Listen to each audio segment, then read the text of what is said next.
Taman Eden, dan Tuhan bilang kan dari kejadian Adam dan Hawa itu di Taman Eden ada namanya pohon kehidupan. Dan Tuhan tuh bilang, kita bilangnya Allah itu bilang jangan makan buah kehidupan itu.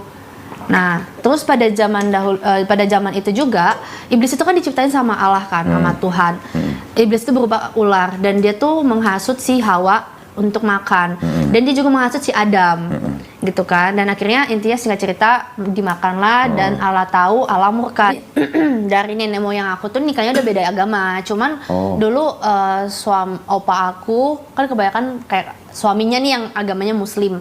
Mereka tuh nggak pernah permasalahin istrinya tuh untuk ikut agamanya mereka kayak gitu. Ada kayak disuruh, cuman kan namanya hati seseorang tuh nggak bisa dipaksain ya kan. Selama di agama masing-masing tuh kita bisa menjalanin kebenaran kayak gitu. Belum tentu kita di Islam tapi kita Islam benar, atau kita di Kristen kita Kristen yang benar kayak gitu kan. Secara rasionalnya kan seperti itu kayak gitu. Jadi ya aku melihat ya itu bisa terjadi kayak gitu. Yang penting kita saling menghargai dan kesepakatan masing-masing. Kalau misalnya punya anaknya ini ikut siapa dan lain-lain itu kan bebas gitu, bisa memilih gitu. Sorry nih Angel, saya respon dulu ya, supaya nanti nggak numpuk-numpuk nih.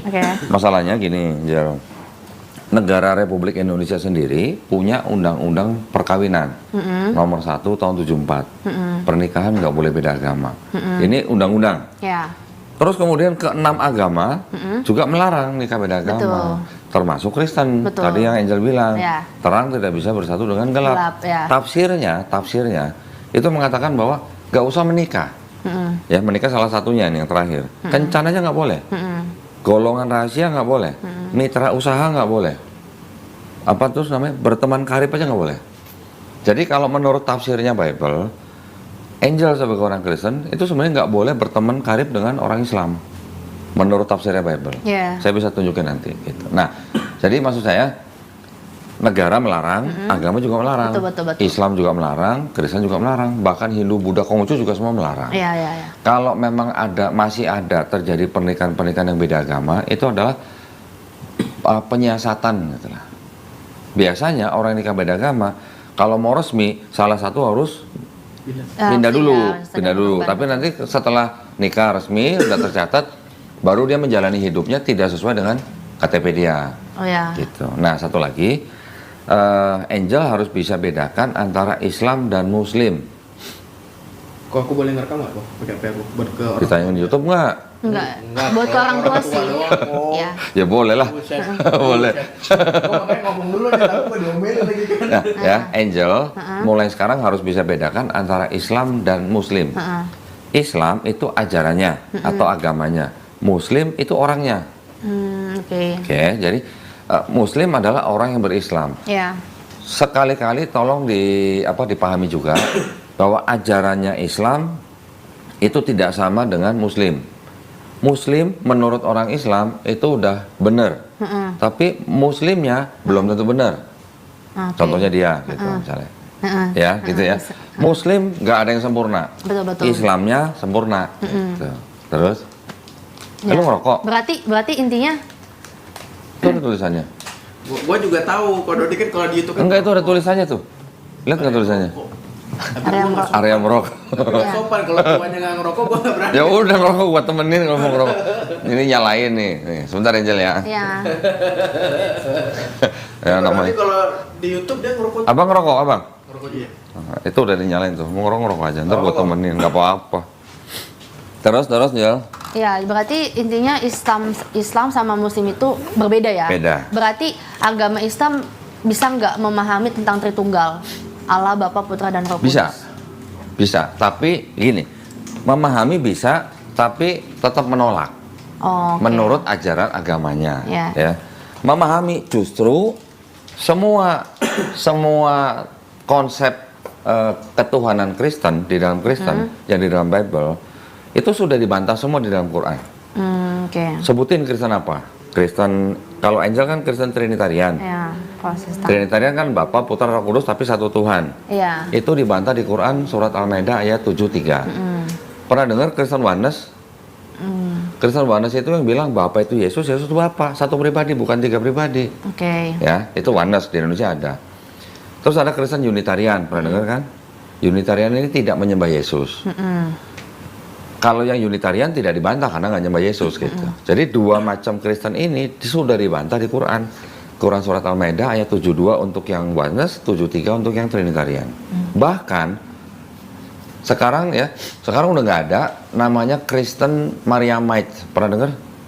Mariamite itu Kristen yang menyembah Maria sebagai Tuhan. Katolik dong berarti ya? Enggak. Oh beda ya? Justru aliran Mariamite itu dulu disesatkan atau dianggap bidat oleh gereja awal di abad keempat yang cikal bakal Katolik lah gitu. Kalau Protestan kan jauh banget ke belakangnya. Jadi yang Kristen yang menyembah Maria pun sudah dibantah di Quran. Di Quran surat Al-Maidah juga ayat 116. Semua konsep Kristen sudah dibantah. Bukan kita nggak paham, kita paham, tapi bukan berarti kita menerima gitu. Ya. Apalagi? Oke, kalau misalnya tadi kan kalau Dondi kan udah bahas soal beberapa Kristen dan kepercayaannya ya. Nah, aku sebenarnya aku banyak gak tahu nih soal Kristen A, B, C, D, F, G. Cuman di kitab Wahyu itu kan ngebahas soal akhir zaman kan. Akhir zaman, tanda-tanda akhir zaman. Terutama yang namanya antikris, ya kan.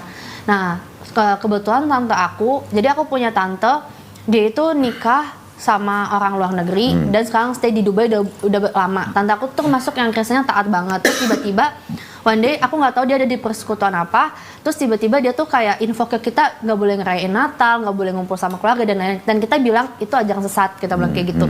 Karena di akhir zaman di kitab Wahyu kita bilang pada akhirnya semua orang itu banyak yang terpanggil tapi sedikit yang dipilih. Itu kata firman Tuhan, kata Alkitab gitu, bilang kayak gitu kan. Banyak yang Kristen tapi banyak yang masuk surga tuh sedikit gitu.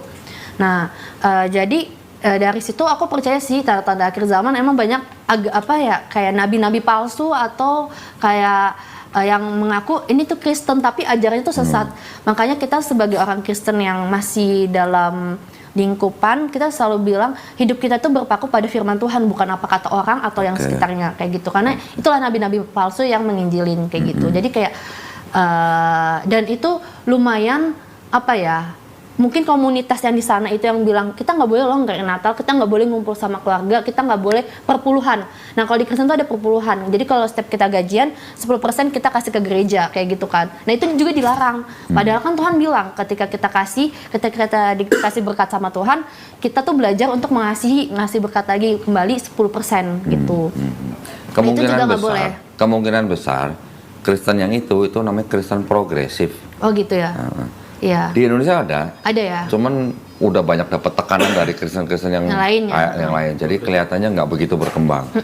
Kemungkinan itu. Tapi karena gini, yang bilang nggak boleh ngerayain Natal karena memang Natal itu aslinya memang bukan hari lahirnya Yesus.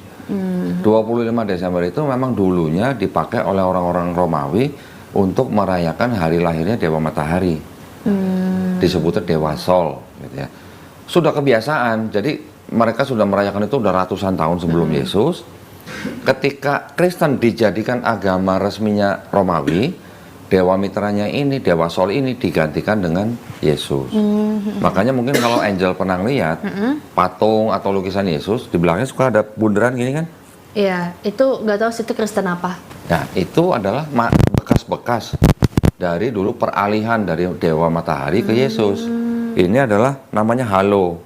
Halo ini yang disebut dengan matahari gitu. Kan bulat full gitu.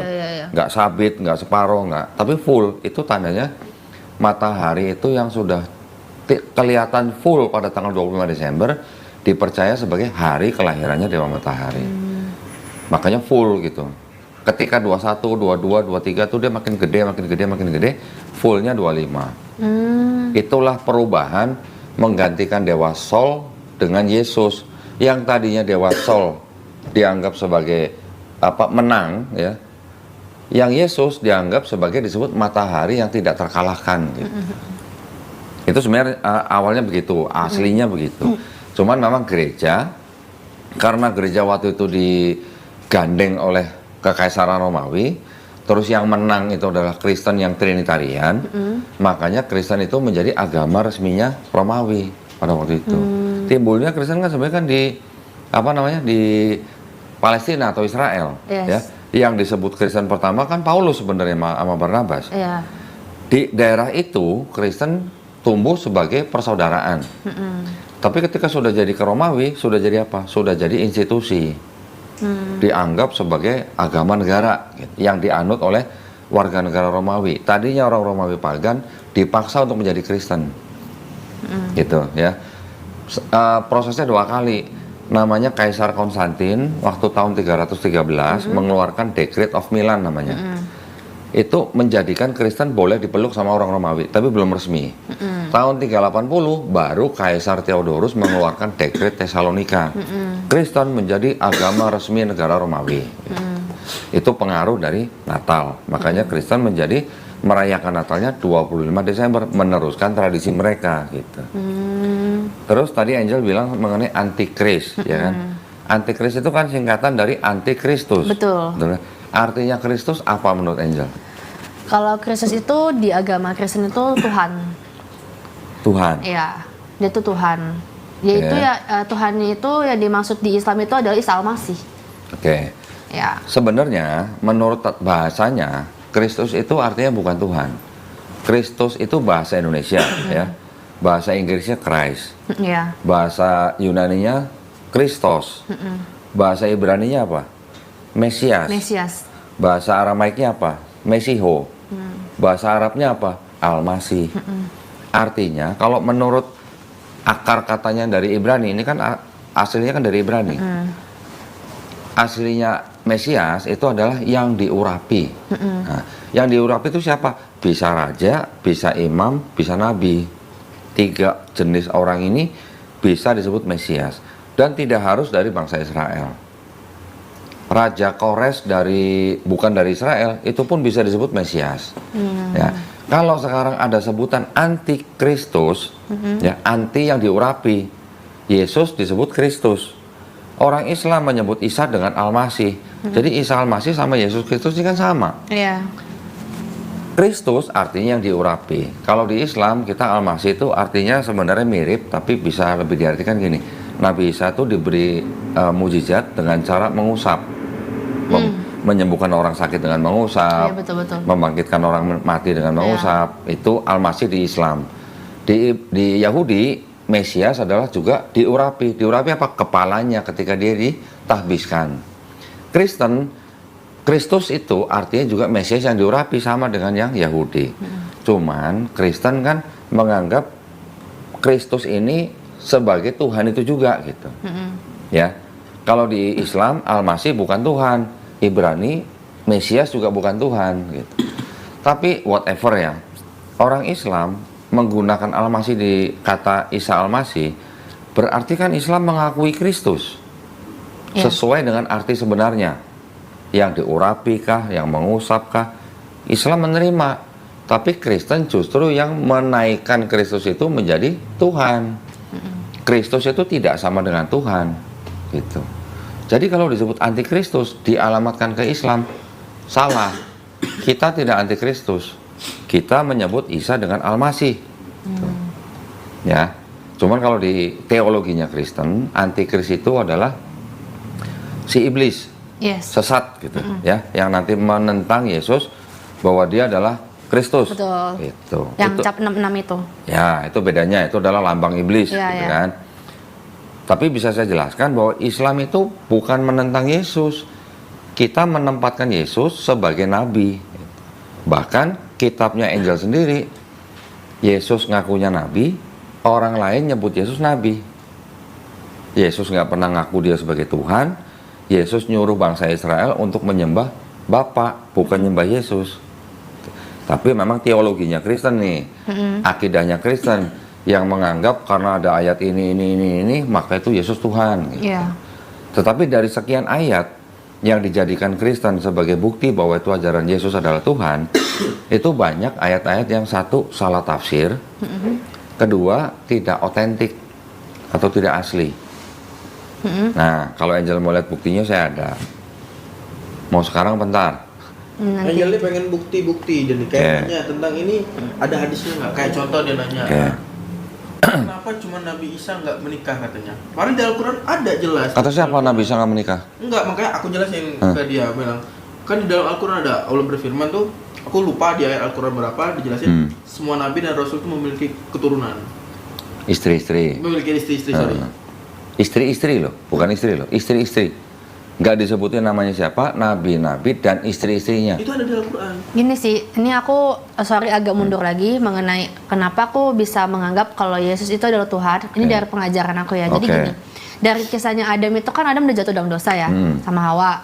Jadi diusirlah dari Taman Eden, dan Tuhan bilang kan dari kejadian Adam dan Hawa itu di Taman Eden ada namanya pohon kehidupan. Dan Tuhan tuh bilang, kita bilangnya Allah itu bilang jangan makan buah kehidupan itu.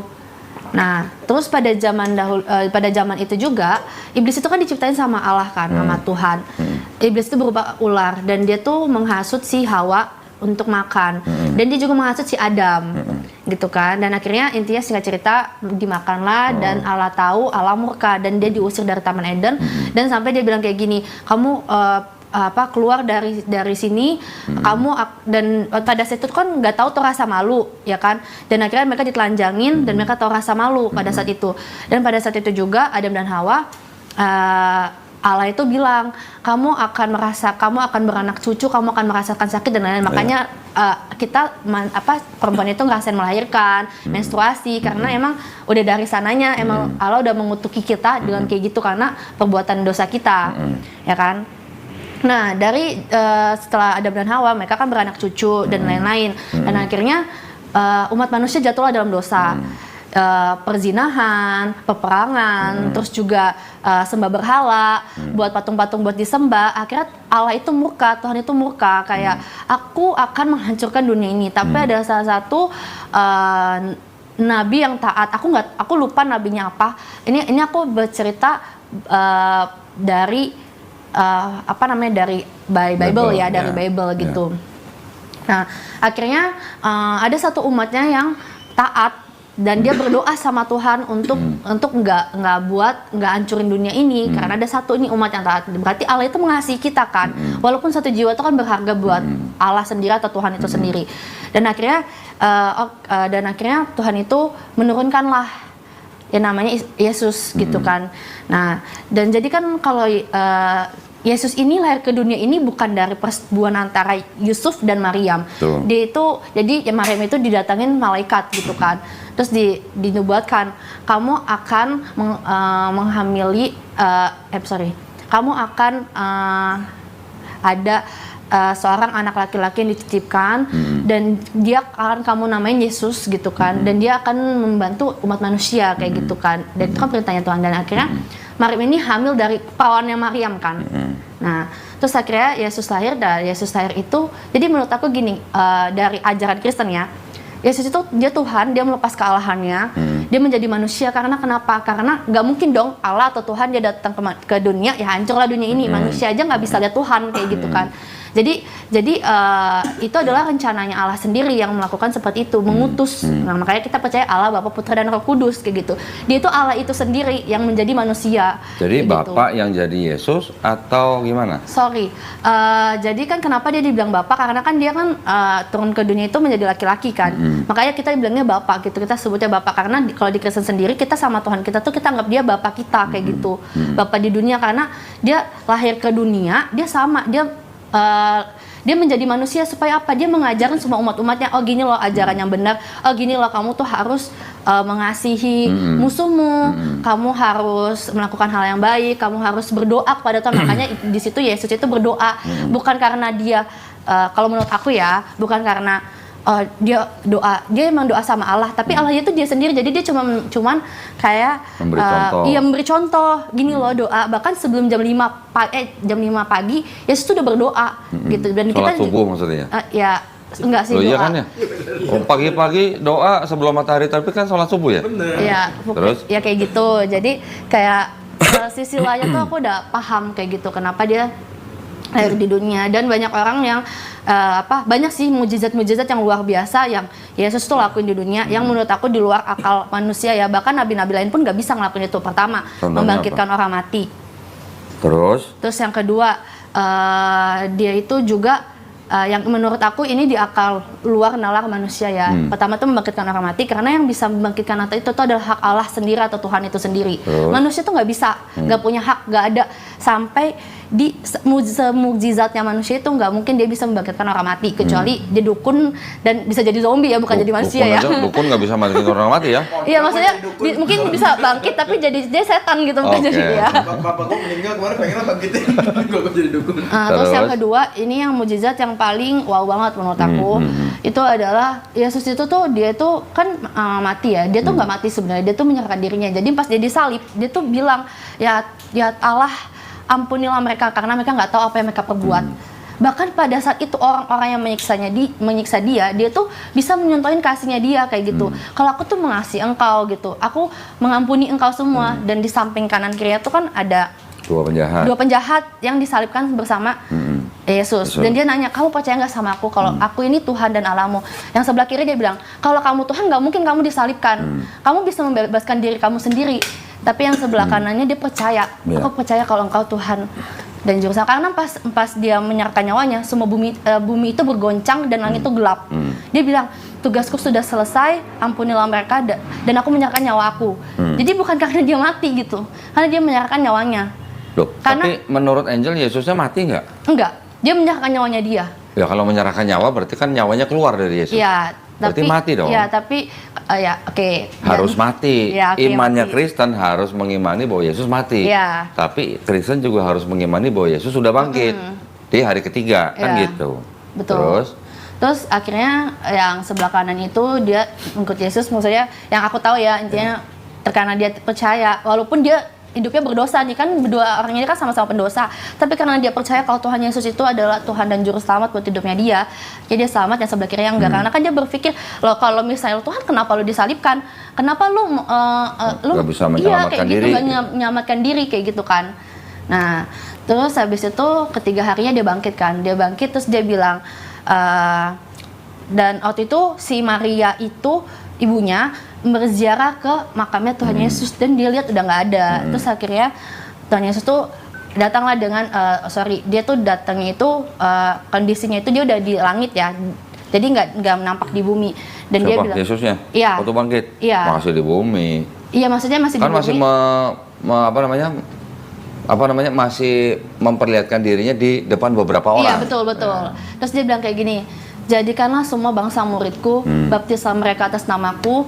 Baptislah mereka dalam nama Bapa dan Putra dan Roh Kudus, bukan namaku. Iya. Matius 28:19. Iya, dia bilang kayak gitu. Pokoknya inti firman itu ke arah situ. Jadi kita kan sebagai umat Kristen itu ya tugas kita kayak gitu, untuk sebenarnya sih bukan masalah agama ya, tapi kalau yang Kristen yang benar-benar literally dia Kristen, dia tuh agama itu tidak menyelamatkan. Perbuatan baik manusia juga nggak menyelamatkan. Karena apa? Kita lahir aja di dunia ini kita udah berdosa. Yang menyelamatkan lahir apa? Udah berdosa. Iya. Jadi kalau bayi lahir 3 hari meninggal, masuk neraka, masuk surga? Bayi lahir itu udah berdosa. Aku sebenarnya nggak pernah tahu di Alkitab mana, cuman ini dengar dari beberapa orang-orang mau agama Islam juga pernah, temen aku bilang kayak gitu, manusia tuh lahir udah berdosa kayak gitu. Jadi nggak cuma di Kristen doang. Nggak ada, di Islam nggak begitu. Ya I don't know, tapi aku pernah dengar itu. Di Islam, setiap manusia yang lahir, dia tidak mempertanggungjawabkan perbuatannya sampai dia akil balik. Akil balik itu artinya puber. Nah, kalau udah puber, anak itu sudah bisa membedakan yang benar dan salah. Itu baru dia mempertanggungjawabkan perbuatannya. Sebelum itu nggak ada dosa istilahnya buat anak. Oke, berarti beda. Dan ini aku konteksnya bukan orang Kristen yang ngomong loh. Ini emang aku pernah dulu sekolah umum atau sekolah yang negeri kayak gitu, dan kebanyakan teman aku juga Muslim. Kristen tuh paling dihitung jari lah ya. Dan aku tuh dapat info kayak gitu. Nggak ada yang emang yang bilang dari pendeta atau manapun itu yang bilang sama aku bayi lahir udah berdosa, nggak ada sih memang. Tapi menurut Angel, dia ini dulu Muslim. Iya. Umur 12 tahun dia. Ya. Oh, Muslim ya, dulunya? Iya, Muslim. Oke. Ya. Papanya Kristen. Papaku Kristen. Terus menjadi Kristennya umur berapa? 12 tahun. Oh, di 12 tahun itu. Ada dia menemukan kayak ketenangan. Oke. Enggak, tadi pertanyaan saya gini. Kalau Angel bilang setiap manusia sudah dosa, itu memang benar menurut ajarannya Paulus. Paulus yang bilang karena dosa satu orang tuh Hawa itu yang menggoda Adam makan buah kuldi, sehingga dosa satu orang yang turun ke bumi itu menjalar kepada setiap keturunan Adam. Jadi setiap manusia yang lahir memang udah berdosa, kata Paulus, karena dosanya menjalar gitu. Pertanyaan saya, ketika seorang bayi lahir baru 3 hari meninggal, menurut Angel kira-kira masuk surga masuk neraka? Kalau menurut aku ya, aku percaya sih masuk surga. Apakah bisa dosa masuk surga? Kayak gini sih, kan kalau bayi itu kan kalau menurut aku secara logiknya aja, pemikiran secara logik. Kalau bayi Alkitab aku nggak tahu, atau pendeta aku nggak pernah dengar ini dari pendeta manapun.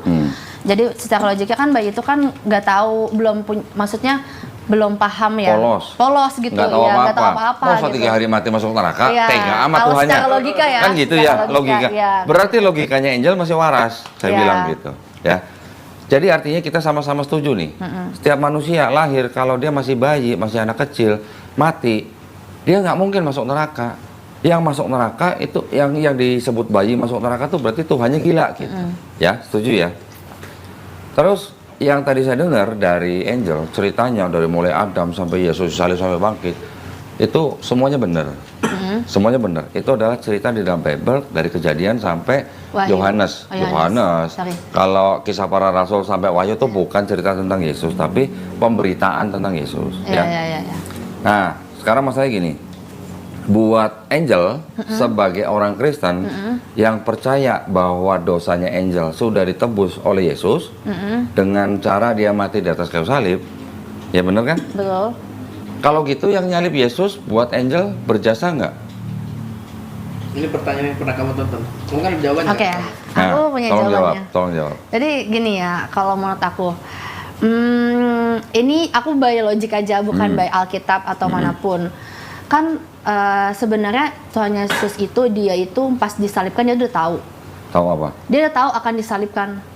Tapi pertanyaannya, Karena dia tuh dia bergaul karib banget sama Tuhan. Kan di firman Tuhan juga bilang orang yang bergaul karib sama Tuhan, orang hidup kudus dalam hidupnya. Kudus itu dalam artian itu dari Kristen ya, itu nggak cuma berpakaian seksi, tapi dari cara pikiran dia, dari cara mulut dia nggak berkata-kata kotor.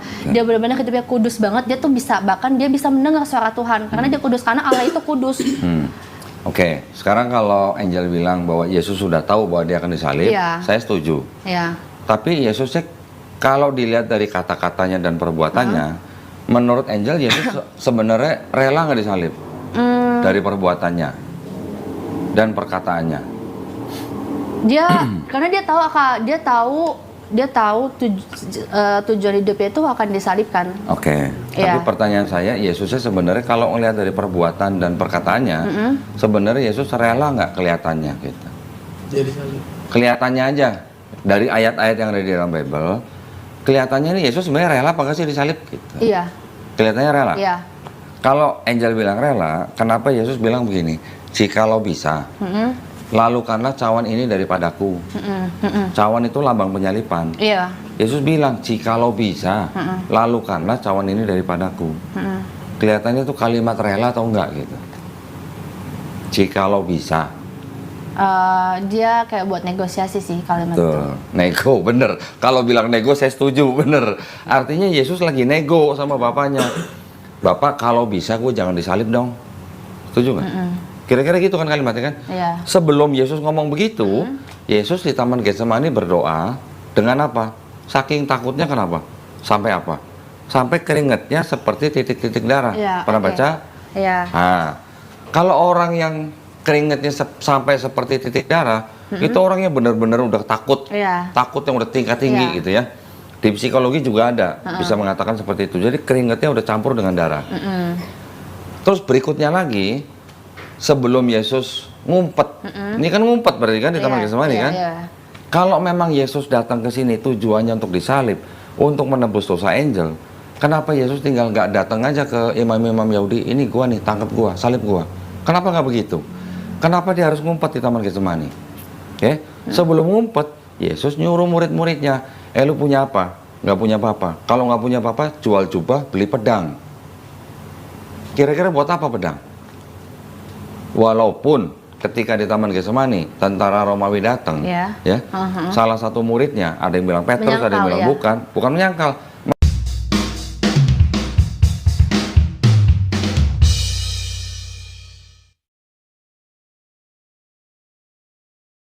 Menggunakan pedang itu untuk memotong telinga penjaga imam.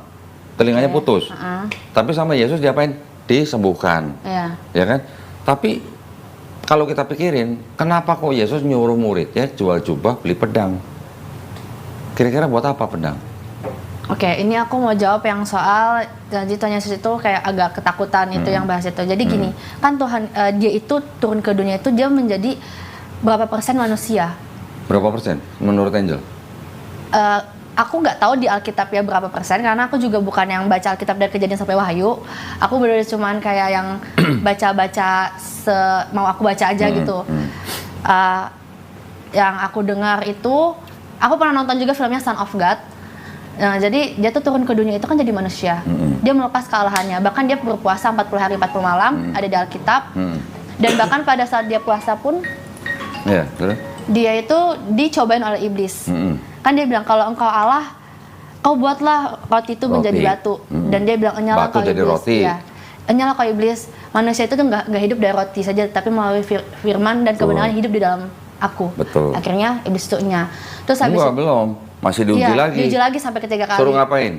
Kalau nggak salah yang kedua itu Yesus itu ada di tebing, di bawah iblis di atas tebing. Terus dia bilang, kalau engkau Tuhan, engkau itu jatuhkanlah dirimu dan panggillah malaikatmu untuk menyelamatkan. Bukan tebing, itu bait suci. Jadi atasnya paling atas bait suci. Itu. Yesus ditaruh di situ suruh terjun. Kalau kamu benar anak Allah, kamu pasti akan ditolong oleh malaikat. Malaikat. Terus Yesus menjawab, jangan engkau cobain Tuhan Allahmu. Dia bilang kayak gitu. Terus ujian terakhir apa? Ujian terakhir tuh lupa. Yesus dibawa sama iblis ke atas gunung paling tinggi. Diperlihatkan semua kerajaan dunia. Iya benar-benar. Kalau kamu mau menyembah aku, aku berikan semua di kerajaan dunia. Jadi ya terakhir itu nih aku di-replace lagi ya, aku ingat. Terus setelah itu Yesus jawabnya apa? Enyahlah kau iblis. Aku lupa itu. Enggak ya, saya kasih tahu nih. Enyahlah kau iblis. Engkau harus menyembah Tuhan Allahmu saja. Iya, betul-betul. Yesus kenapa nggak nyuruh nyembah dia? Ke iblis itu bilang. Kenapa nyuruhnya nyembah Tuhan Allah gitu? Karena yang tetap kita percayain itu adalah dia itu jadi manusia itu dia untuk mengajarkan, memberi contoh. Ya intinya kalau untuk memberi contoh aja, kenapa harus Tuhan sendiri yang turun? Kenapa nggak bisa nabi? Nabi apa fungsinya? Betul nggak? Kalau cuma memberi contoh nih, berdoanya begini, jam segini, ya kalau berdoa bicaranya begini, Bapa kami di surga dan segala macam, Nabi bisa. Kenapa harus Tuhan sendiri yang turun jadi manusia? Itu maksud saya. Karena kalau menurut logika aku ya, Nabi itu kan juga manusia ya. Betul. Dan pastikan namanya manusia itu ya itulah yang aku bilang itu nggak jauh dari dosa. Nabi-nabi pun kan aku nggak tahu sih kisah Nabi berdosa. Aku nggak tahu sih Nabi itu. Kalau di Islam Nabi dosa nggak? Maksum. Kalau Nabi salah bisa nggak? Bisa. Nabi bisa salah. Bisa. Tapi Nabi berdosa bisa nggak? Kalau Nabinya bisa berdosa, sebelum dipilih sama Tuhan, masa Tuhan nggak tahu bahwa Nabi itu akan berdosa? Ya kan? Nggak make sense gitu. Kalau Tuhan memilih Nabi yang bisa berdosa. Kalau salah bisa karena dia manusia. Tapi kalau dosa atau maksiat nggak mungkin dong. Sebelum Tuhan milih orang ini jadi nabi, kan Allah Maha mengetahui. Pasti mengetahui dong. Dia akan tahu nabi ini nanti akan berbuat apa aja kan tahu. Ya kan? Nah sekarang kalau di dalam Bible, Nabi Nuh bisa mabuk anggur, telanjang. Iya. Nabi Harun, Harun kan nabi, bisa bikin patung sapi untuk disembah bangsa Israel. Nabi Daud bisa berzina sama istri panglimanya sendiri, Betseba. Nabi Lot bisa menghamili 2 anak perempuannya sendiri. Nabi Salomo itu bisa musyrik, menyembah Allah lain dari istrinya. Nabi Ayub menyalahkan Tuhan karena dia diuji. Iya betul. Kira-kira nih nabinya yang kurang ajar atau Tuhan yang salah pilih nabi kira-kira kalau gitu. Masa nabi bikin patung untuk disembah? Tuhan mengutus nabi untuk menyembah siapa? Ngasih tahu orang untuk menyembah siapa? Harusnya menyembah Tuhan dong. Iya. Masa yang namanya Salomo nabi juga, masa sampai menyembah Tuhan yang lain? Iya. Ya itu yang nggak make sense di dalam Bible ceritanya. Oke? Tetapi saya bukan bicara bahwa di dalam Bible tuh semuanya salah, enggak. Ada benarnya. Yang tadi diceritakan sama Angel sebagian besar benar. Tetapi poin saya adalah ketika Yesus diuji sama si iblis, pertama pertanyaan saya gini, iblis itu tahu nggak Yesus itu Tuhan? Kira-kira menurut logika Angel? Kalau menurut logika aku ya, dia tahu dia itu Tuhan. Tahu. Makanya kan dia bilang kalau kau Tuhan dan Allah, ya dia menguji terus. Bukan Tuhan atau Allah loh. Sorry. Kalau kamu benar-benar anak Allah. Anak Allah. Nah, Oh ya, anak Allah. ya anak Allah, bukan Allah loh. Kalau kira-kira kalau iblis tahu bahwa yang diuji ini adalah Allah, penciptanya iblis sendiri, berani nggak ciptaan menguji penciptanya? Kira-kira? Nggak berani. Nggak berani. Berarti iblis tahu bahwa Yesus itu bukan penciptanya dia dong. Ya. Nah, satu ya poinnya itu. Kedua, ketika iblis nyuruh Yesus untuk menyembah dia, berarti iblis tahu Yesus itu posisinya juga sebenarnya bisa menyembah dia karena dia manusia, ya. Dan ketika iblis menyuruh Yesus untuk menyembah iblis dengan imbalan akan memberikan semua kerajaan dunia kepada Yesus, Yesus jawabnya apa? Kamu harus menyembah Tuhan Allahmu saja. Ya. Kenapa Yesus kalau benar Tuhan dia nggak menyuruh iblis nyembah dia? Gitu. Itu dua pertanyaan yang apa namanya? Yang istilahnya dasar gitu, mendasar gitu. Ya. Nanti ketika tadi saya tanya lagi, Yesus tindakan-tindakannya ya dari ayat-ayat di dalam Bible, dia menyuruh muridnya jual coba beli pedang. Pedang pasti konotasinya adalah buat bertahan. Iya. Betul kan? Untuk berjaga-jaga bertahan. Karena setelah murid-muridnya punya 2 pedang, Yesus bilang sudah cukup, dia ngumpet di Taman Getsemani. Kalau memang benar-benar dia datang mau disalib untuk menebus dosanya Angel, buat apa dia ngumpet di Taman Getsemani? Dia pasti tinggal datang ke Imam Yahudi, ini salib gua aja. Kenapa harus drama gitu maksudnya? Yang aku tahu ya dari Alkitab, dia di Taman Getsemani itu dia berdoa kepada Tuhan untuk tidak disalib. Enggak sih, lebih tepatnya dia berdoa kepada Tuhan kayak dia tahu akan disalib dan dia berdoa. Jadi kan jadi Yesus itu yang salah satunya lagi nih dia datang ke dunia ini kan dia menjadi contoh buat umat manusia. Berarti kita kan sebagai umat Kristen kita disuruh bergaul karib sama Tuhan dalam kondisi apapun kita harus doa atau tanya sama Tuhan kita. Tapi gitu kan. menurut Angel, ini logika lagi. Kalau Yesus ngumpet di Taman Getsemani untuk berdoa, ya sebagai manusia tadi Angel bilang untuk harus berdoa. Sedangkan di Taman Getsemani itu Yesus nego, jikalau bisa lakukanlah cawan ini daripadaku. Berarti ketika Yesus ngumpet di Taman Getsemani itu, Yesus tahu nggak kalau dia memang harus mati di atas kayu salib untuk nebus dosa Angel? Dia tahu. Kalau tahu ngapain nego? Karena dia itu kan balik lagi ya, dia tuh turun ke dunia tuh sebagai manusia biasa dan melepas kesalahannya. Jadi dia tuh punya rasa khawatir, dia merasakan rasa sakit juga, dia juga puasa, dia merasakan lapar seperti manusia juga. Bukan itu yang saya tanya. Saya tahu Yesus adalah manusia biasa, lapar, makan dan segala macam. Tapi apakah Yesus tahu bahwa dia datang ke dunia ini untuk mati di atas kayu salib? Dia tahu. Kalau tahu kenapa dia masih harus berdoa minta-minta gitu loh, ya kan? Nah sekarang ini juga ada pertanyaan pengandaian. Kalau Angel bilang Yesus itu Tuhan, harusnya Tuhan maha tahu nggak? Iya. Harusnya maha tahu. Sebelum Yesus turun ke bumi, dia tahu nggak dia bakal mati di atas kayu salib? Menurut Angel, dengan logika Angel. Dengan logika aku ya. Sebagai Tuhan. Dia tahu. Tahu. Kalau dia tahu bahwa dia akan turun ke bumi untuk mati di atas kayu salib, untuk menebus dosa Angel, berarti boleh nggak saya sebut misinya Yesus ini adalah misi bunuh diri? Misinya, bukan motivasinya. Motivasinya adalah untuk menyelamatkan Angel, tapi misinya adalah misi bunuh diri. Bisa nggak disebut gitu? Bisa aja. Make sense nggak kira-kira? Untuk menyelamatkan, menebus dosa Angel, Tuhan itu sendiri harus membunuh dirinya sendiri atau boleh dikatakan membunuh anaknya yang tunggal gitu. Make sense nggak? Make sense sih. Kalau make sense, berarti kalau saya kasih analogi begini make sense nggak? Anggap aja saya punya toko, toko permen misalnya. Angel masuk ke toko saya, nggak beli, tapi nyolong permen, dimakan, pergi dimakan. Besoknya Angel datang lagi ke saya, Kok Dondi, saya mau minta ampun karena kemarin saya nyolong permen, saya makan, saya nggak bayar. Terus saya bilang begini, oke, saya ampunin, tapi kamu harus bunuh anak saya dulu. Make sense nggak? Enggak. Apa bedanya dengan cerita di Bible? bahwa Yesus harus mati untuk menebus dosa manusia, karena manusia ini sudah berdosa, nggak bisa bersatu lagi dengan Tuhan. Yesusnya harus mati. Yesus disebut anak yang tunggal gitu. Mau dengan teologi apapun, mau dibungkus seperti apapun, Yesus mau anak yang tunggal, mau anak Allah, mau disebut firman yang menjelma jadi manusia atau Tapi Allah itu ada sendiri. satu firmannya kayak gini.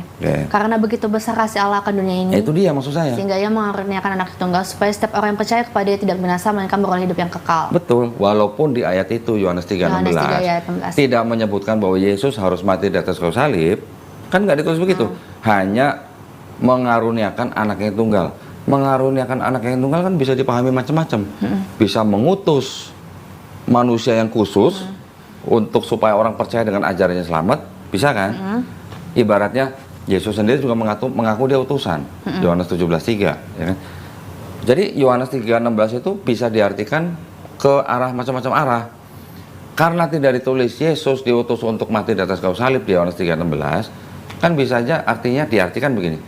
Karena begitu besar kasih Allah kepada dunia ini, sehingga Tuhan mengutus Yesus sebagai nabi, supaya barang siapa yang mengikuti ajaran Yesus selamat. Bisa nggak?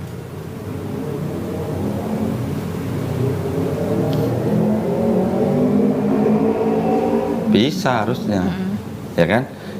Saya juga maunya jujur. Saya tidak mau 100% ini semua ayat salah, enggak. Ada ayat-ayat di dalam Bible itu yang bisa diartikan ambigu gitu. Ambigu itu artinya bisa ditafsirkan begini, bisa ditafsirkan begini. Ya. Tapi ketika Yesus ngomong begini di Matius 18 ayat 3, mending kita buka Bible aja ya. Nanti sangkain saya asumsi lagi.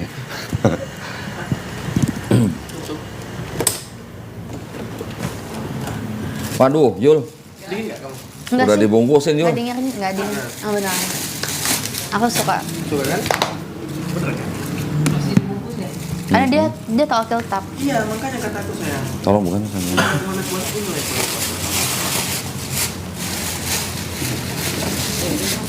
Bukan. Yang hitam.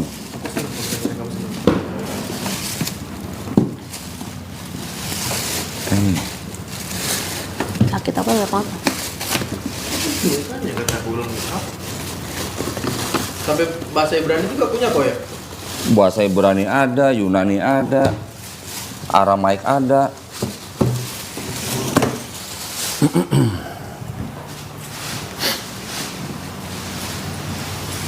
Kalau nggak baca sendiri kan Kayaknya salah. Kodondi pernah baca dari Kejadian sampai Wahyu di Alkitab? pernah. Dari Kejadian sampai Wahyu? Iya, pernah. Ketika di Matius 18 dikatakan begini, Angel baca yang merah tuh. Lalu aku berkata kepadamu, sesungguhnya jika kamu tidak bertobat dan menjadi seperti anak kecil ini, kamu tidak akan masuk ke dalam kerajaan surga. Ini dianggapnya Yesus yang ngomong ya. Iya. Itu Bible LAI TB 1. Sekarang saya ingin ngajak Angel berpikir begini. Ketika Yesus ngomong begitu, dia ngomong kepada murid-muridnya. Berarti kita bisa anggap dia ngomong kepada bangsa Israel. Iya. Kalau lu nggak bertobat dan menjadi seperti anak kecil ini, lu nggak masuk surga. Itu ya kata-katanya kan. Ketika ada orang yang mendengar kata Yesus itu, dia bertobat, terus dia mati, sebelum Yesus salib, orang yang mati itu kira-kira masuk surga, masuk neraka. Orang yang salibin itu. Hah? Sorry gimana? Gini, itu kan Yesus ngomong ke murid-muridnya kan sebelum Yesus disalib. Sebelum Yesus salib nih.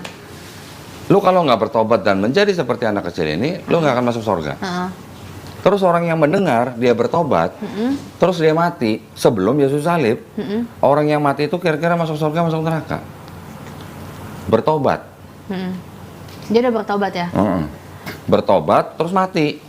Kira-kira orang itu sebelum Yesus salib. Dia masuk surga. Masuk surga. Kalau dia masuk surga hanya dengan bertobat, perlu nggak Yesus mati di atas kayu salib buat tebus dosa dia? Nggak perlu. Nggak perlu. Itu dia. Nah, ini sebenarnya aku dulu itu sempat, kan aku dari muslim nih, ex-muslim, masuk ke Kristen, aku murtad gitu kan. Aku sebenarnya banyak banget pertanyaan-pertanyaan aku, bahkan ke pendeta sekalipun, hal kayak gini. Bahkan dulu aku sempat mau ateis karena menurut aku semua agama itu atau ketuhanan itu nggak masuk logik. Tapi satu pendeta itu jawab sama aku, yang namanya Tuhan atau ketuhanan atau kealahan atau suatu mujizat itu emang nggak bisa dipikirkan oleh ruang dan waktu. Itu sih yang pendeta itu bilang ke aku kayak gitu. Gini, di dalam sebuah agama pasti harus menggunakan yang namanya iman. Iman, betul. Iman adalah sesuatu yang tidak dilihat tapi dipercayakan. Ya, Tuhan tidak bisa dilihat. Betul. Ya kan? Tapi kita beriman bahwa Tuhan itu ada. Betul. Tapi ketika sebuah agama punya ajaran, kan kita bisa menilai ajaran ini logis atau enggak. Betul. Gitu, ya kan? Saya mengajak Angel berpikir, kalau Yesus sudah bilang ke murid-muridnya atau ke bangsa Israel, kalau lu nggak bertobat, lu nggak masuk surga. Ketika ada orang bertobat, mati. Yesus belum disalib. Apakah orang yang bertobat itu masuk surga, masuk neraka? Kalau dia masuk, Angel tadi jawab dengan nalar sehat. Orang yang bertobat itu ya masuk surga karena dia bertobat sesuai dengan ajaran Yesus. Tapi Yesus belum disalib nih. Tapi kok bisa masuk surga? Berarti Yesus kan sebenarnya nggak perlu disalib. Itu maksudnya. Karena menurut aku firman itu belum digenapin. Tapi firman itu kan adalah kayak firman itu adalah Allah itu sendiri, kan di Alkitab bilangnya firman itu adalah Allah itu sendiri. Dan Tuhan itu kan Alfa dan Omega, dia tuh awal dan akhir. Jadi menurut aku sebelum Yesus itu disalib, ini menurut logika aku ya, jadi firman itu tuh udah ada sebenarnya, cuman digenapin lagi oleh Yesus itu sendiri, kayak gitu sih. Oke, itu doktrin. Kalau yang udah begitu, itu doktrin. Jadi yang bilang firman itu adalah Allah itu sendiri gitu. Iya, ya, itu kan dia berfirman. Itu adalah teologinya Kristen. Betul. Bahkan kalau saya jelasin, mungkin Angel juga mungkin belum pernah dengar, mungkin. Iya. Kenapa Yesus disebut Allah? Bukan apa? Yesus kan Tuhan. Di sini tulisnya Tuhan, tapi dia juga Allah. Walaupun di Bible Yesus tidak pernah disebut Allah. Kenapa begitu? Karena Yesus itu berasal dari Allah. Iya. Dia adalah firman Allah itu sendiri yang berasal dari dalam Allah, yang itu firmannya aja yang menjelma jadi manusia. Ya. Makanya dia disebut Tuhan. Disebut Tuhan kenapa? Karena dialah Mesias yang dijanjikan. Betul. Nanti saya bisa jelasin. Tapi itu adalah doktrin daripada Kristen yang Trinitarian, gitu ya. Tapi kalau tadi bilang firman itu adalah Allah itu sendiri, baca Yohanes 17 ayat berapa nih? 8. Sebab segala firman yang engkau sampaikan kepadaku telah kusampaikan kepada mereka dan mereka telah menerimanya. Mereka tahu benar-benar bahwa aku datang daripadamu dan mereka percaya bahwa engkaulah yang telah mengutus aku. Angel tadi bilang firman itu adalah Tuhan itu sendiri. Jadi Yesus disebut firman. Betul kan? Yohanes 1:1 juga bilang pada mulanya adalah firman, firman itu bersama dengan Allah, firman itu adalah Allah. Betul. Kalau Yesus adalah firman, Yesus sebagai firman menerima firman. Iya, betul. Dan Yesus sudah menyampaikan firman itu kepada bangsa Israel. Betul. Jadi ada firman, menerima firman. Firman ini menyampaikan firman lagi. Ada berapa firman? Itu maksudnya. Make sense nggak? Make sense. Poin saya make sense kan? Iya. Maksud saya, Kristen menggunakan kata firman untuk Yesus itu selalu dengan kata huruf F besar. Iya. Ya, jadi firman di situ hanya untuk julukan atau titlenya Yesus. Betul. Yesus sebagai Tuhan yang menjelma jadi manusia disebut firman. Betul. Oke. Di Islam ini kita langsung bandingin ya supaya supaya Angel juga paham konteksnya gitu ya. Di Islam kita memahami bahwa Nabi Isa alaihissalam juga dilahirkan dari perawan suci Maryam. Oke. Tetapi bukan berarti si Nabi Isa alaihissalam inilah yang firman itu. Tapi di Islam kita memahami Nabi Isa alaihissalam ini dia disebut sebagai kalimatullah. Pasti pernah dengar, ya kan? Kalimatullah itu maksudnya apa? Artinya Yesus atau Nabi Isa alaihissalam ini diciptakan oleh Allah SWT hanya dengan firman-Nya. Ketika Allah menciptakan langit dan bumi apa? Jadilah terang, jadilah gelap. Hanya dengan firman. Iya, dengan firman. Nabi Isa alaihissalam diciptakan oleh Allah SWT hanya dari perawan suci Maryam, tanpa suami, tanpa ayah, hanya dengan berfirman. Apa firmannya? Kun fayakun. Jadi Allah SWT juga berfirman, semisal penciptaan Isa itu sama dengan penciptaan Adam. Adam diciptakan dari tanah liat, itu juga diciptakan hanya dengan kun fayakun. Itu konsepnya Islam dan konsepnya Kristen. Sebenarnya kalau kita membaca pada mulanya adalah firman, firman bersama-sama dengan Allah, dan firman itu adalah Allah. Iya. Itu kalau kita mau gotak-gatik dari susunan kata-katanya, sebagai orang Islam, saya bukan berusaha menafsirkan ayat siapa-siapa, tapi itu bisa diartikan, ya itu sebenarnya Yesus diciptakan oleh Bapa hanya dengan firman, masih masuk gitu sebenarnya. Cuman sama Kristen diartikan firman itulah yang menjelma jadi Yesus. Kan gitu ceritanya. Iya. Ketika Maria didatangi oleh malaikat Gabriel, ya kan? Iya. Ceritanya kan? Terus kemudian sehingga Maria hamil. Iya. Pernah kebayang nggak sama Angel?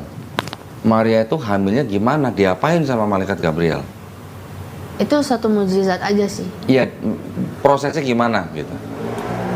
Kan waktu pada saat didatengin malaikat itu, dia kan bilang, berkata-kata si malaikat ini ke si Maryam, kamu akan mengandung seorang putra, kayak gitu. Yang saya tanya, proses mengandungnya Prosesnya gimana? nggak tahu. Nggak tahu. Karena juga nggak dituliskan. Iya, di Bible nggak ditulis. Kalau di Quran gimana? Nggak tahu juga. Gimana sih lu? Gak bisa buat temenan ini. Nah. Di Islam, malaikat Jibril alaihissalam itu meniupkan ruh. Nah, Oh iya roh. Bukan roh. Oh iya roh. Ya. Nah ya. Ruh itu dari mana? Roh itu Ruh itu dari mana? Siapa yang bikin ruh? Siapa yang menciptakan ruh? Allah Subhanahu wa taala. Di Bible juga ada. Bahasanya itu rohullah kalau nggak salah. Ruhullah. Heeh. Ruhullah itu artinya ruh itu yang berasal dari Allah. Allah Subhanahu wa taala. Allah itu yang menciptakan ruh. Setiap manusia punya ruh. Siapa? Dari mana ruh kita? Berasal dari Allah Subhanahu wa taala. Ketika kita hidup, ruh itu nempel dengan kita. Ketika kita mati, ruh itu akan kembali kepada Allah Subhanahu wa taala. Di Bible juga ada di Perjanjian Lama. Ruh orang mati akan kembali kepada Allah. Di Bible. Iya betul. Berarti ada konsep yang mirip sebenarnya. Tetapi kenapa di sini nggak diceritakan bagaimana malaikat Gabriel menjadikan Maria hamil? Di Quran jelas malaikat Jibril alaihissalam meniupkan ruh melalui kemaluan Maryam, ya masuk ke dalam rahim gitu loh, ya ditiupkan ruhnya, seperti itu gitu. Okay. Kalau saya membaca dalam bahasa Inggris, ya tadi Yohanes 3:16, Yesusnya disebut apa? Begotten Son. Ya bahasa Inggris nih. Begotten itu artinya apa? Begotten itu artinya anak hasil persetubuhan manusia. Saya tunjukin bahasa Inggrisnya nih. Kalau di Indonesia kan cuma anak yang tunggal gitu kan. Kalau yang bahasa Inggris, kamu mau duduk sini nggak? Lebih dekat. Enggak apa-apa. Sini aja aman. Aman. Nggak apa-apa. ayat 16. Ada kata-kata begotten nggak? For God so loved the world that he gave his only begotten son. Coba cari di kamus bahasa Inggris manapun. That whoever Apa itu believes begotten? in him should not perish. Begotten itu memperanakan. Sorry, aku cari ya. Memperanakan dengan cara apa? Ya dengan cara berketurunan gitu.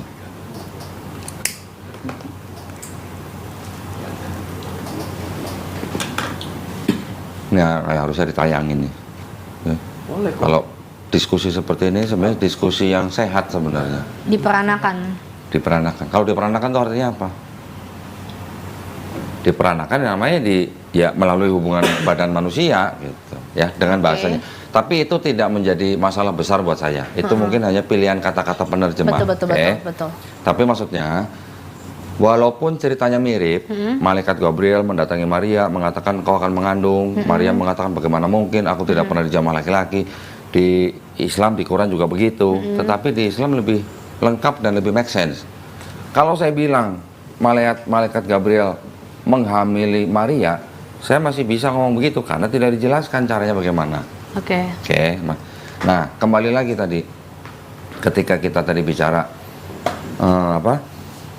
mengenai Yesus, kalau memang benar-benar dia Tuhan, ketika dia tahu bahwa dia turun ke dunia untuk menebus dosa angel dengan cara mati di atas kayu salib, boleh nggak saya sebut itu sebagai misi bunuh diri?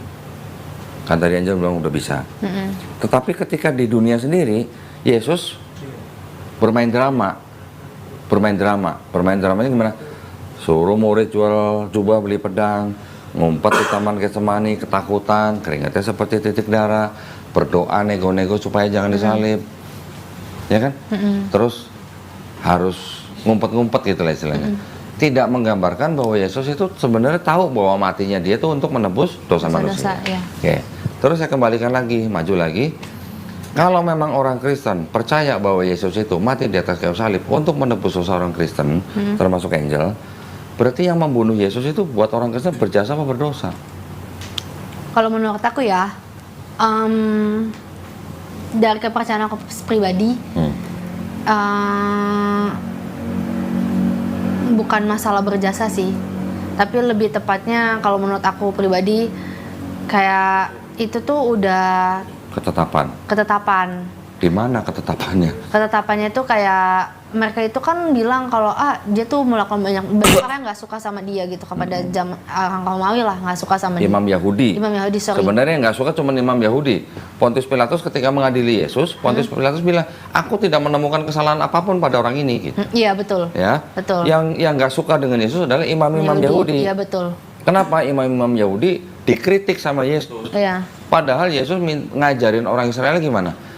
Buka Matius 23 ayat 1 sampai 3. Ahli Taurat dan orang Farisi sudah menduduki kursi Musa. Artinya sudah mewakili Musa. Ya. Ikutilah ajaran mereka, tapi jangan ikuti kelakuan mereka.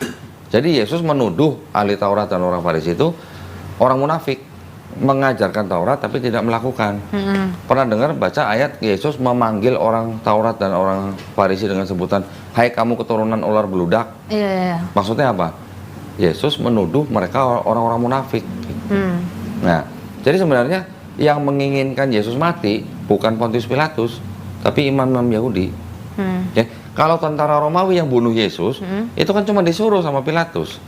Tetapi dengan menusukkan tombaknya si tentara Romawi ini karena disuruh sama Pontius Pilatus, tentara Romawi ini buat Angel berjasa apa enggak gitu. Kalau dia nggak nusuk Yesus, Yesus nggak mati. Kalau Yesus nggak mati, Yesus nggak menebus dosa Angel.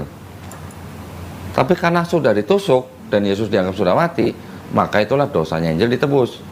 Berarti tentara Romawi yang nusuk Yesus buat Angel berjasa apa enggak gitu. Karena setahu aku ya di kepercayaan Kristen, dia itu mati itu karena dia menyerahkan nyawanya, bukan karena dia ditusuk.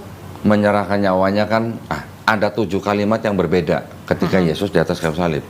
Ada Eli Eli lama sabachthani, ada ampuni mereka karena mereka tidak tahu apa yang mereka lakukan. Ada yang sudah selesai aku menyerahkan nyawaku. Ada yang begitu kalimatnya. Nanti ada lagi yang lain. Kira-kira kalau ada 7 kalimat yang berbeda, menurut Angel, apakah Yesus mengucapkan itu semua atau orang yang mengira-ngira dia mengucapkan itu? Kira-kira. Karena yang menulis pun tidak berada di tempat kejadian. Dia hanya mendengar dari cerita orang-orang gitu. Yang mana yang dari 7 itu yang benar-benar diucapkan Yesus? Apakah Yesus mengucapkan semua? Ya, ini dari sisi kritik teks. Saya kembali lagi, yang menusuk Yesus sampai mati, buat Angel berjasa apa enggak? Nggak tahu. Sebenarnya dia mau bilang berjasa, cuman dia nggak berani. Kemarin tuh dia ada jawabannya, cuman kayaknya lupa. Jawabannya dia yang tadi saya tangkap, dari semua orang Kristen jawabannya apa? Yesus memang sudah ditakdirkan mati di atas kayu salib. Betul? Sekarang aku mau bertanya di agama muslimnya ya. Kayak aku udah cukup tentang Kristiani udah cukupnya. Belum, ntar dulu masih banyak di sini. karena Angel belum tahu konteks besarnya. Ya, itu nanti. Saya selesaiin dulu ya sebelum Angel nanya Islam ya. Tentara Romawi yang membunuh Yesus, dia disuruh sama Pontius Pilatus. Pontius Pilatus cuci tangan kan? Iya. Udah, pokoknya terserah kalian. Saya udah cuci tangan. Pokoknya mau disalib-salib. Pontius Pilatus juga punya mengikuti tradisi orang Yahudi bahwa setiap hari raya tertentu dia boleh membebaskan satu penjahat. Makanya ketika itu Pontius Pilatus menyerahkan ada Yesus Barabas, ada Yesus orang Nazaret. Yang Yesus Barabas nih kepala pemberontak nih. Orang Yahudi minta Yesus Barabas yang dilepas, Yesus yang disalib. Gitu kan?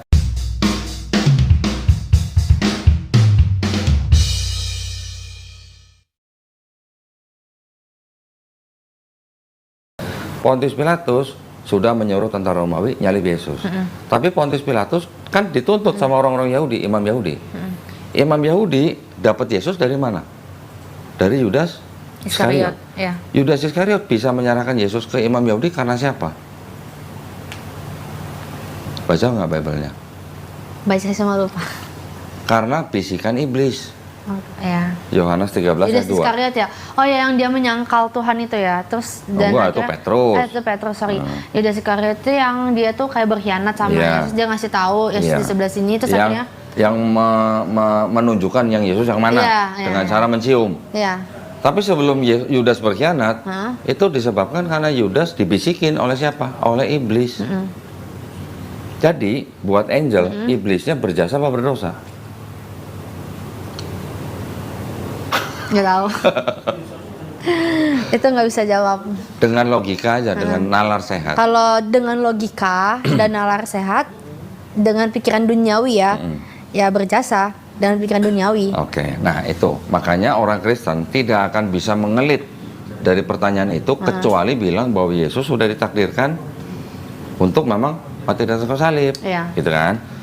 Tapi dari situ saya akan menuju begini. Kalau memang disebut ditakdirkan, di mana ayatnya? Ya, di Perjanjian Baru nggak ada. Adanya di Perjanjian Lama, ya kan? Pendeta akan bilang bahwa Yesus sudah dinubuatkan di Perjanjian Lama memang untuk menderita, untuk istilahnya menjadi Mesias, itu kan? Betul. Dari semua ayat-ayat yang ada di dalam Perjanjian Lama itu ditafsirkan oleh Kristen. Itulah Yesus bukti dinubuatkan. Yesaya 7:14. Seorang perempuan muda akan melahirkan seorang anak dan dia akan disebut Immanuel. Ada di Matius 1 ayat 23. Nanti ada lagi Yesus dinubuatkan katanya di Yesaya 9 ayat 6. Seorang anak telah lahir, seorang anak telah diberikan kepada kita. Lambang pemerintahnya akan diberikan di atas pundaknya. Dia nanti akan disebut apa? Penasehat ajaib, Allah perkasa, Bapa yang kekal, Raja damai. Ini menurut Kristen. Sekarang baru saya jelaskan nih ke Angel ya. Bentar ya. Bang, misi bang. Sorry bang. Soalnya di sini kitabnya. Kalau ke kanan ntar takut mas. Saya bawa sono aja ya. Nah, biar saya nggak bolak-balik nih. Awas kaki. Ini pentingnya kita belajar, ya Angel ya. Bukan saya mau berusaha mempengaruhi siapa-siapa enggak. Saya akan berusaha seobjektif mungkin, ya. Gini, sekarang saya mau jelasin ke Angel begini.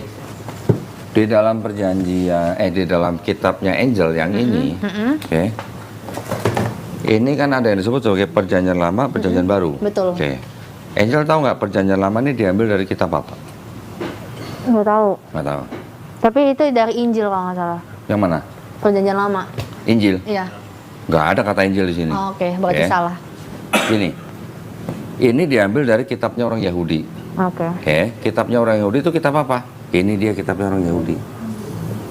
Namanya kitab Tanakh. Nah. Torah, Nevi'im, Ketuvim. Torah 5 kitab Musa, Kejadian, Keluaran, Imamat, Bilangan, Ulangan. Nevi'im kitab nabi-nabi, Yesaya, Yeremia, Yeskiel, Hagai, Habakuk dan segala macam. Ketuvim kitab tulisan-tulisan, Mazmur, Ratapan, Pengkhotbah, Kidung Agung dan sebagainya. 3 kelompok kitab itu dijadikan satu menjadi Tanakh. Tanakh ini disusun kira-kira tahun 450 sebelum ada Yesus. Ya, sebelum ada Yesus. Abad ketiga sebelum Masehi, kira-kira tahun 270 sebelum Masehi, kitab ini diterjemahkan ke bahasa Yunani. Ini kan bahasa Ibrani nih. Nah, ini ya. Diterjemahkan menjadi bahasa Yunani. Namanya kitab bahasa Yunani ya. Namanya kitab Septuaginta. Septuaginta ini dari abad ketiga sampai kedua sampai seterusnya abad kedua, ketiga, keempat Masehi, setelah Yesus lahir, setelah Yesus nggak ada, ini terjemahannya diresensi namanya. Diresensi itu artinya dikritik terjemahannya, terus diubah-ubah. Oleh siapa? Oleh orang-orang Kristen. Oleh siapa aja? Oleh Bapak Gereja Origen, Bapak Gereja Lucian, Bapak Gereja Hesisius. Sampai akhirnya di abad 4, sebelumnya kan Kristen udah punya perjanjian baru nih. Betul. Ya, yang dari mulai Matius sampai Wahyu. Ini ditulis kira-kira pertengahan abad pertama sampai abad kedua. Di akhir abad keempat, yang Septuaginta ini, yang terjemahannya sudah diubah-ubah, ditempel sama ini, perjanjian baru. Inilah kitabnya orang Kristen pertama kali di abad keempat Masehi. Ya, jadi yang ini berasal dari sini, tapi yang ini terjemahannya sudah diubah-ubah sesuai dengan teologinya orang Kristen. Makanya orang Kristen bilang Yesus sudah dinubuatkan di sini, gitu ya. Tetapi kalau menurut Yahudi ada nggak nubuat Yesus di sini? Nol, nggak ada. Gitu. Oke, itu ini dari sejarah. Jadi makanya orang Kristen akan bilang Yesus itu memang sudah dinubuatkan untuk mati di atas kayu salib untuk menebus dosa manusia. Yang diambil dari Perjanjian Lama. Perjanjian Lama tapi yang sudah ini, yang ini tidak ada sama sekali kata buat Yesus. Jadi yang menciptakan Kristen sebenarnya juga orang-orang Yahudi. Iya, betul. Ya. Betul. Siapa pendiri Kristen? Paulus dan Barnabas dan pengikut-pengikutnya, ketika mereka sudah tinggal di Antioquia selama setahun, baru disebut orang Kristen. Kisah Para Rasul 11 ayat 26. Tapi sekarang menurut Angel, nah ini kita harus jujur ya, menurut Angel, ajarannya Paulus sama ajaran Yesus ini sama nggak? Sama. Samanya di mana? Yesus pernah nggak ngajarin dosa waris? Enggak. Paulus pernah nggak ngajarin dosa waris? Nggak tahu. Itu yang tadi saya bilang, dosa dari Hawa tuh menjalar kepada setiap keturunan Adam. Itu kan bisa disebut sebagai original sin, dosa waris. Jadi Paulus mengajarkan dosa waris, Yesus nggak pernah mengajarkan dosa waris. Aku agak ambigu sih, soalnya ada di firman itu ngomong kayak gini, tentang kutuk nenek moyang. Itu kata Paulus, bukan kata Yesus. Itu di Galatia 3. Ya, sebenarnya aku bukan ahli Alkitab banget atau kayak gimana, karena aku sendiri sebagai orang Kristen tuh nggak pernah baca dari Kejadian sampai Wahyu. Cuman aku tahu garis besarnya mengenai Kristen itu seperti apa. Karena aku dulu sebagai Kristen yang taat, yang dulu pernah pelayanan juga di gereja dan juga ikut-ikut retret dan lain-lain. Bahkan aku pelayanan ke jiwa-jiwa. Gitu. Saya sangat-sangat memahami kalau Angel tuh nggak ngerti yang gini-ginian. Karena memang yang gini-ginian juga di sekolah tinggi teologi aja nggak diajarin. Betul. Ya. Kemarin ada seorang pendeta belajar di STT 13 tahun. Tapi ketika diskusi sama saya, ketika kitab-kitab yang begitu banyak modelnya begini, kebanyakan juga saya ngajarin malah jadinya. Karena berarti itu di STT dia tuh nggak diajarin gitu. Itu memang bagian dari sejarah gitu. Kelihatannya saja Kristen sudah settle dan memang Kristen menang daripada Yahudi. Ya. Yahudi kan jauh lebih sedikit lah dibandingkan Kristen. Kristen bisa tumbuh besar seperti sekarang karena ada pengaruh politik, pengaruh kekuasaan. Dari Romawi disebarkan ke seluruh dunia melalui apa? Melalui 3G. Pernah dengar 3G? 3G itu apa? Gold, Glory, Gospel. Kolonialisme. Kolonialisme. Tahu. Ya, jadi Kristen itu bisa menyebar ke seluruh dunia dengan 3G. Kenapa mereka menyebarkan 3G? Karena mereka kalah di perang salib. Makanya mereka selalu mencoba menyebarkan agama Kristen dengan apa? Dengan yang itu tadi. Karena itu pergilah, jadikanlah semua bangsa muridku, baptislah semua manusia dalam nama Bapa dan Putra dan Roh Kudus. Itu yang disebut dengan amanat agung. Matius 28:19. Tetapi sebenarnya bisa dikatakan secara jujur bahwa orang Kristen seperti Angel ini sebenarnya adalah pengikut gereja. Pengikut gereja ini sebenarnya juga disebut pengikut Paulus. Tapi tidak semua ajaran Paulus diajarkan oleh gereja. Paulus juga nggak salah-salah amat. Dia membuat ide baru, dia membuat gagasan baru, sampai disebut dia dan pengikutnya orang Kristen. Karena apa? Dia mengangkat dirinya sendiri menjadi rasul. Ketika dia sudah dalam perjalanan ke Damsyik untuk mengejar pengikut Yesus, dia mengaku melihat cahaya, mendengar suara, terus dia buta, terus dia mengaku bertobat, dia berbalik menjadi memberitakan tentang Yesus. Ya, dia mengangkat dirinya sendiri sebagai rasul. Tapi dia mengangkat dirinya rasul itu bukan untuk orang-orang Yahudi, untuk orang-orang non-Yahudi. Nah, ajaran dia untuk orang-orang Yahudi, kalian harus tetap hidup di bawah hukum Taurat. Nggak boleh makan babi, sunat, ngikutin hukum Taurat. Tapi untuk orang-orang non-Yahudi, kalian nggak perlu hidup di bawah hukum Taurat. Kenapa? Karena dosa kalian sudah ditanggung, sudah ditebus oleh Yesus. Betul. Yang mati di atas kayu salib. Maka itu kalian nggak perlu sunat. Semua makanan halal, kata Paulus. Tapi kata gereja, nggak semuanya diikutin. Ya, Paulus cuma ngomong semua makanan halal. Apapun yang kamu beli di di pasar, kalau kamu berkati dalam nama Yesus itu halal gitu. Tapi apakah babi itu makanan? Menurut orang Yahudi, babi bukan makanan. Itu di Taurat ya? Ya, di Imamat 11 ayat 7. Ya. Sudah jelas, bahkan orang yang makan babi aja kan akan dimusnahkan di Yesaya 66. Ya. Jadi, emang, kalau sorry aku potong, emang hukum Taurat itu agak berat banget ya. Bahkan kayak dosa aja tuh, kayak kita berdosa tuh ada hukumannya sampai mati. Hukum Taurat itu emang berat. Yang kayak sorry dipenggal gitu kan. Ada misalnya dia berzina dan ya dirajam kayak gitu. Emang hukum Taurat itu emang agak berat sih. Tapi orang kita Yahudi sekarang masih ada nggak? Masih ngikutin hukum Taurat nggak? Kalau itu aku nggak tahu. Masih, ini ada kitabnya. Ini kitabnya.